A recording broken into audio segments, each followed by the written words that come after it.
Hi everybody, it's Christina and thank you for joining me. Now a few videos ago I made lots of different envelopes to fit my cards, and these were just some of the scraps that I have left over.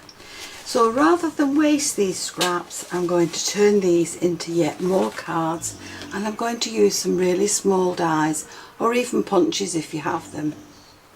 So for this video on using up your scraps, I'm going to use square ones, and these are just some of the cards that I have created. Now I've cut these using dies, and I'm just using nesting shapes, and I'm using the really small ones.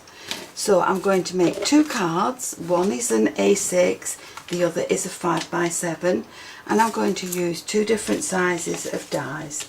So for these I've used this small die, and that has a stitched border around the edge, and that will give me these shapes.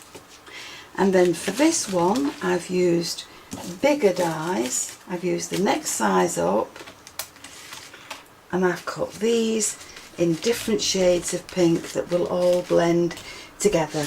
So both my colours will blend on each card. Now because my card isn't too thick, I've layered two pieces together. I've put the die on top. I've taped it in place so it won't move. And I have run that through the die cutting machine, and that will cut me two panels at once. So that just saves a little bit of time with your die cutting. Now I've done the same with both my dies to create the panels that I need. And then once you've finished with that, you can pop that back on your sheet, and that will stay safe for the next time. So let's get busy and make these two cards. So we have an A6, which I'm going to use in landscape, and we have a 5x7, which I'm going to use in portrait. Now for both of these I've created an extra panel that will sit on top. This one has been embossed, and for this one I'm going to add some double-sided sticky tape. So to add the double-sided sticky sheet, I'm removing one piece of it. I'm going to lay this on the card and press that down, and then once I've done that I can remove the rest of the sheets from underneath. Now we'll put that other piece back over there so that we can save that for another project, and we'll cut this off along here. Now once we've done that, the side with the sticky on it is the side that we're going to add our panels to. And for this large card I'm going to use the pink and white ones that I've created.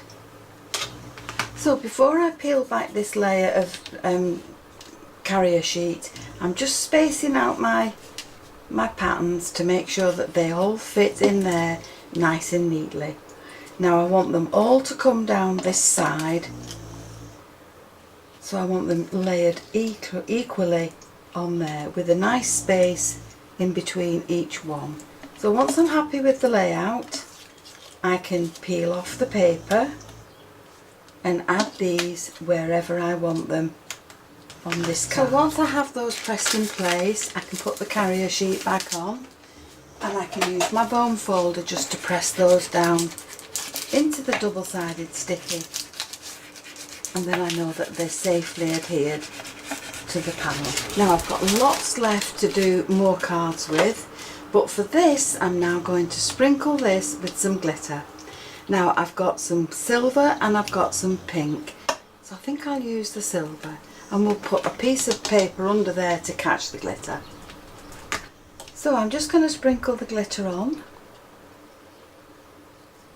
and all the sticky bits will be caught in that double-sided sheet. So we'll make sure it's all pressed down, Now once that's all pressed down, you will need a soft brush to brush off the excess. But make sure it's all stuck down. And there you have a beautiful panelled card with your glitter around the edges, and that's now ready to create a card with. Now for this smaller A6 card, I've taken some square foam pads and I've added these to the back of all my pieces. I've also cut some silver pieces to go in with the mix. I may or I may not use them, I haven't decided yet. So let's just get all these stuck up.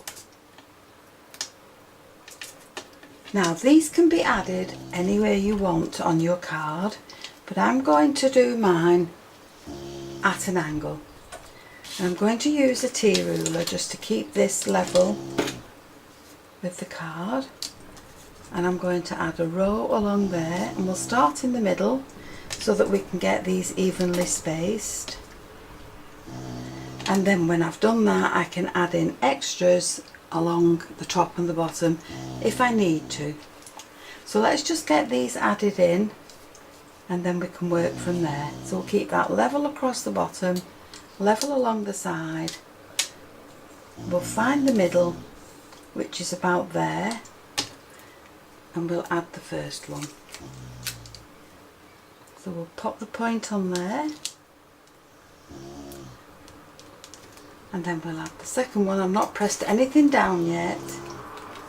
We'll add the second one so that that point is touching there, that point is touching there,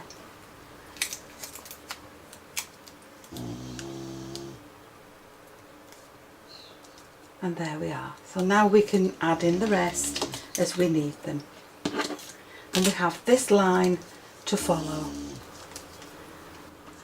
So I've added my pieces in. Any that are overhanging can be trimmed off, and this now is ready to add to your base. There's another panel that's left over for all these other pieces that are left, so that will create another card for me. And now we can glue these in place. So that's going on there, and that piece is going on there. Now for the smaller card, I've created a mat and I've rounded the corners off, and I'm going to round the corners off on the base card as well. And that just adds a little bit of variation to the card. So that can sit along there.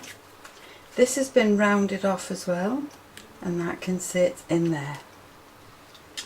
So there's my two bases now ready to decorate.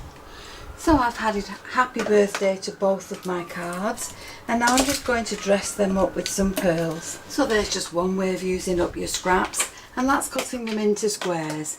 Now you can use punches if that's what you wish, or you can simply hand cut them, but I've used small dies on mine, and here are some of the others that I've created using the same squares. Just put them in a different orientation to alter the look to the card. So I hope you've enjoyed the video, and if you have, please join me on the next one. And why not subscribe to my channel, click the notification bell, then you'll always be aware when I add a new video. Thank you so much for joining me. I'll see you again soon. Bye for now.